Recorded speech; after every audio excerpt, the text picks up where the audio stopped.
বিদেশে বাংলাদেশের বিভিন্ন দূতাবাস থেকে রাষ্ট্রপতি জনাব শাহাবুদ্দিন চুপ্পুর ছবি নামিয়ে ফেলা নিয়ে এক ধরনের তুলকালাম ঘটে গেল। নানান স্পেকুলেশন, এবং কেউ কেউ এটাকে বাড়াবাড়ি বলতে পারেন, আবার কেউ কেউ এভাবেও বলতে পারেন যে এটা হয়তো হবারই কথা। বাংলাদেশ অত্যন্ত ভলেটাইল একটা সিচুয়েশনের মধ্য দিয়ে যাচ্ছে, এবং এই সিচুয়েশনের মধ্য দিয়ে যাবার কারণে নানা রকম গুজব ডালপালা মেলবে, এটা খুবই স্বাভাবিক। শুধু সেটা না, এই রাষ্ট্রপতিকে সরিয়ে ফেলা নিয়ে নানান রকম আলাপ নানান জায়গায়, বা একটা চেষ্টাও হয়েছিল 5 আগস্ট পরবর্তী সময়ে। সুতরাং এটাকে খুব হেলাফেলা করার বিষয় না। কি ঘটেছিল সেটা নিয়ে একটু যদি বলি, বিবিসি বাংলা খুবই বিস্তারিত একটা রিপোর্ট করেছে। সেখানে তারা দেখিয়েছে, বা অন্যান্য জায়গায় এই নিউজটা এসছে, বাংলাদেশের পররাষ্ট্র মন্ত্রণালয়ের পক্ষ থেকে বিভিন্ন দূতাবাসে ফোন করে বলা হয়েছে রাষ্ট্রপতির ছবি যেন নামিয়ে ফেলা হয়। এটা বিভিন্ন জায়গায় এর আগেই নামিয়ে ফেলা হয়েছে, এবং যেসব জায়গায় এটা নামিয়ে ফেলা হয়নি সেই জায়গাগুলো থেকে তার ছবি নামিয়ে ফেলা হয়েছিল। কারণ খুঁজতে গিয়ে বিবিসি বাংলা রিপোর্ট বলছে, একটা সূত্রের বলাতে পরিবেশ উপদেষ্টা সৈয়দা রিজওয়ানা হাসান জেনেভায় গিয়েছিলেন, এবং সেখানে বাংলাদেশ দূতাবাসে জনাব শাহাবুদ্দিনের ছবি দেখে তিনি ক্ষুব্ধ হন, এবং তিনি জানান যে এটা তিনি পররাষ্ট্র মন্ত্রণালয়কে জানাবেন। তিনি ফিরে আসার পরই ঘটনাটা ঘটল। এটা খুবই ইন্টারেস্টিং একটা ব্যাপার। তিনি সাংবাদিকদের সাথে যখন কথা বলছেন তখন তিনি এই প্রশ্নটার জবাব আসলে দেননি। তিনি র্যাদার বলেছেন এই ছবি সরানো নিয়ে যে এটা নির্বাচনকে প্রভাবিত করছে না। যাই হোক, এখন প্রশ্ন হচ্ছে রাষ্ট্রপতির ছবি কি থাকা জরুরি দূতাবাসে? বাংলাদেশের বিভিন্ন অফিস এবং দূতাবাসে শেখ মুজিবুর রহমানের ছবি থাকার আইন আছে। এর বাইরে আসলে আর তেমন কোনো আইন নাই, কিন্তু প্রধানমন্ত্রীর ছবি থাকা এগুলো নির্দেশনা আছে। এবং আমি এই রিপোর্টে, আপনার রিপোর্টটা পড়ে নিতে পারেন, খুবই বিস্তারিত ভালো একটা রিপোর্ট। তারা সেখানে যেটা দেখাচ্ছেন, বিভিন্ন রাষ্ট্রের দূতাবাসে প্রেসিডেন্টের, মানে আমাদের তো আসলে রাষ্ট্রের প্রধান 1 নম্বর ব্যক্তি তো আসলে রাষ্ট্রপতি, তার ক্ষমতা যেমনই থাকুক না কেন। প্রধান, যিনি রাষ্ট্রের প্রধান, তার ছবি টাঙিয়ে রাখার একটা কাস্টম বা নর্ম আছে। বাংলাদেশের দূতাবাসগুলো সম্ভবত এই নর্মটা ফলো করছিল। এখন নানান প্রশ্ন এসে হাজির হয়েছে। আমরা ধরে নিলাম যে যেটা আইনের পার্ট না, সরকার সেটা থেকে মুক্ত হতে চাইছে। যদি সেটা হয়ে থাকে, সবচেয়ে জরুরি যে প্রশ্ন, ফোন করে কেন এটাকে সরাতে বলতে হবে? এটা একটা অফিসিয়াল অর্ডার, এবং এই অফিসিয়াল অর্ডারটা লিখিতভাবেই যেতে পারতো। তার চাইতেও জরুরি কথা, যখন প্রচুর শোরগোল হচ্ছে, প্রচুর আলাপ আলোচনা হচ্ছে, প্রচুর স্পেকুলেশন হচ্ছে রাষ্ট্রপতিকে কি সরিয়ে ফেলা হচ্ছে, এই আলাপ, এবং রাষ্ট্রপতিকে সরিয়ে ফেলার সাথে সেনাপ্রধানকে সরিয়ে ফেলার আলাপ অনেকে জুড়ে দেন। আমি সেই জায়গায় আসবো, সেই সময় আসলে কি হচ্ছিল সেটা নিয়ে। তো সেটা নিয়ে সরকারের কোনো রকম কোনো ব্যাখ্যা, অফিসিয়াল ব্যাখ্যা আমি অন্তত এই ভিডিওটা রেকর্ড করার সময় পর্যন্ত পাইনি। নানান সূত্রের বরাত, এটা সেটা নানানভাবে বলা হচ্ছে। এখন জনাব শাহাবুদ্দিন মানুষ কেমন, তিনি আওয়ামী লীগের লোক কিনা? নিশ্চিতভাবেই তাই। এবং শুধু সেটা না, আওয়ামী লীগ রাষ্ট্রপতি হিসাবে এমন মানুষকে চুজ করেছে, আমরা যখন তাকে চুজ করা হয়েছিল তখনই বলেছিলাম, যিনি শেখ হাসিনার একনিষ্ঠ ভক্ত, একনিষ্ঠ ভৃত্য, এরকম মানুষকেই রাষ্ট্রপতি হিসাবে নিয়োগ করা হবে। মানে তিনি শেখ হাসিনাকে কদমবুসি করতে পারেন না, কিছুদিন ধরে খেয়াল করছেন, একটা ইন্টারভিউতে তিনি বলছেন, সেটা তার কাছে খুব খারাপ লাগছিল। এটা আসলে পরে বুঝতে পারেন যে তাকে রাষ্ট্রপতি করা হবে সিদ্ধান্ত তখন তিনি নিয়েছেন বলে তার আর কদমবুসি গ্রহণ করছেন। একজন রাষ্ট্রপতি হওয়ার পরে এই ধরনের আলাপ তিনি করছেন। তার সম্পর্কে নতুন করে বলার কিছু নাই, কিন্তু তার সব কিছুর পরও বাংলাদেশের একটা সাংবিধানিক স্টেবিলিটির স্বার্থে তাকে রাষ্ট্রপতি হিসেবে রাখা হয়েছে। এটা ঠিক আছে, কিন্তু তাকে যদি এখন ছবি সরানো শুধু ছড়ানোর কারণেই হয় সেটা একদিক, কিন্তু যে বললাম একটা কনটেক্সট আছে, সেই কনটেক্সটে আসছি। 5 আগস্ট পরবর্তী সময়ে রাষ্ট্রপতিকে সরানোর জন্য বিভিন্ন রকম চেষ্টা হয়েছে। রাষ্ট্রপতি কেন সমস্যা সেটাই আসবো, কিন্তু আমরা খেয়াল করেছি প্রবাসী খুব গুরুত্বপূর্ণ অনলাইন ইনফ্লুয়েন্সাররা দফায় দফায় রাষ্ট্রপতির বিরুদ্ধে কথা বলেছেন। শুধু সেটা না, বোধ করি তাদের প্রভাবেই, তখনও এনসিপি হয়নি, ছাত্রদের দুটো সংগঠন ছিল, বৈষম্য বিরোধী ছাত্র আন্দোলন, আর এটা অবশ্য ছাত্রদের না, ইয়াং প্রফেশনালদের জাতীয় নাগরিক কমিটি, তারা কম্বাইন্ডলি শহীদ মিনারে রাষ্ট্রপতির অপসারণের জন্য একটা আলটিমেটাম দিয়ে দিয়েছিলেন।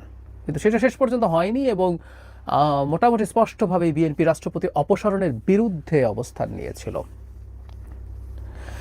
তো রাষ্ট্রপতিকে সরানোর একটা চেষ্টা তো ছিল, এবং রাষ্ট্রপতির সাথে সেনাপ্রধানকে সরিয়ে ফেলতে হবে, এই আলাপগুলো ক্রমাগত এসছে। এখন রাষ্ট্রপতিকে রাখা নিয়ে রাখার বিরুদ্ধে নানান রকম যুক্তি, কুযুক্তি, এগুলো কোনো যুক্তি না, দেওয়া হচ্ছিল। হ্যাঁ, তিনি আওয়ামী লীগের লোক, তাকে সরিয়ে দেওয়া যেতে পারত। এখনও সরানো নিয়ে নানান রকম কনস্টিটিউশনাল আলাপ হয়, তখনও হচ্ছিল। যেমন ধরুন, রাষ্ট্রপতি তো স্পিকারের কাছে পদত্যাগপত্র দেওয়ার কথা, স্পিকার তো নাই, তিনি রিজাইন করেছেন সংবিধান অনুযায়ী। আমি আর্টিকেল ধরে ধরে বলছি না, সব কনস্টিটিউশনে আছে, যে কেউ দেখে নিতে পারেন।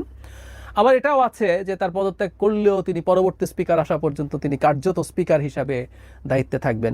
এইসব টেকনিক্যালিটিসের প্রয়োজন নেই। আমি মনে করি রাষ্ট্রপতি স্পিকার না, যে কারো কাছে পদত্যাগপত্র ধরুন প্রধান বিচারপতি দিয়ে চলে গেলেন, নতুন রাষ্ট্রপতি আসলো, এগুলো আমরা পরে র্যাটিফাই করে নিতে পারবো। এই সরকার আসলে অনেক কিছুই আগামীতে কনস্টিটিউশনে র্যাটিফাই করতে হবে, সুতরাং ওটা মেজর ইস্যু না। কিন্তু প্রশ্ন হচ্ছে, রাষ্ট্রপতিকে সরানোর জন্য যুক্তি দেওয়া হচ্ছিল তিনি নাকি জরুরি অবস্থা জারি করে দেবেন।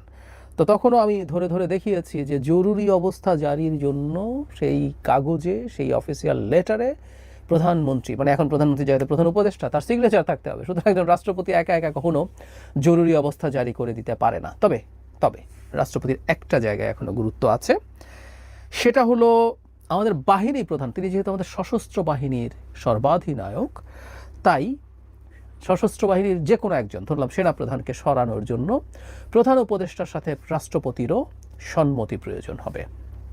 এটা একটা গুরুত্বপূর্ণ জায়গা।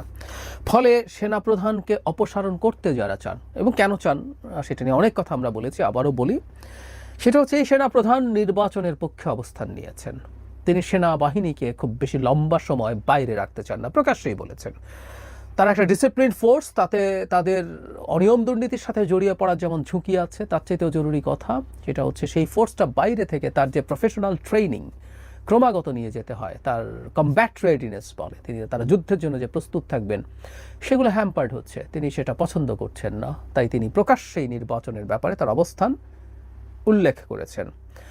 এখন সেনাপ্রধানের তো রিটায়ারমেন্ট হচ্ছে না, আমাদের এখন সেনাপ্রধান কেউ নিযুক্ত হলেই তার আগে তার যতদিনই চাকরি থাকুক না কেন, তিনি 3 বছরের একটা মেয়াদ পান। তো উনি তো এই নির্বাচনের পরে মানে তার দায়িত্বে এসে সম্ভবত মে জুনের দিকে, তাহলে তার 27 সাল পর্যন্ত দায়িত্ব আছে। তার ন্যাচারাল রিটায়ারমেন্টের অপেক্ষা করা অসম্ভব না, সুতরাং তাকে অপসারণ করতে হবে তাদের যারা নির্বাচন পিছিয়ে দেওয়ার খায়েশ রাখেন।